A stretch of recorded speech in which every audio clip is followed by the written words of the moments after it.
Vous vous trompez totalement. L'essence, c'est l'inverse. Donc l'éthanol, vous gagnez énormément de chevaux, vous gagnez de la puissance et surtout vous fiabilisez le moteur parce que vos températures seront plus froides.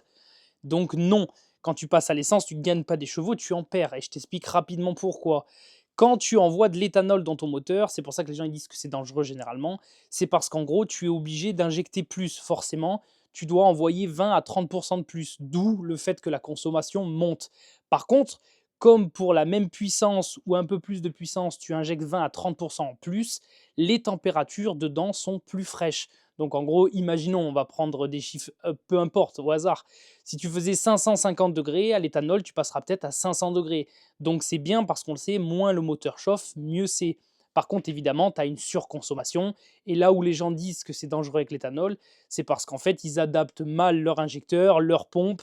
Et voilà. Et après, pour l'histoire de l'eau, ça, c'est du bullshit, hein. J'ai jamais mis d'additif et j'ai jamais eu mes moteurs rongés par l'éthanol. Donc, oubliez cette histoire d'eau dans les cylindres ou d'eau dans le réservoir.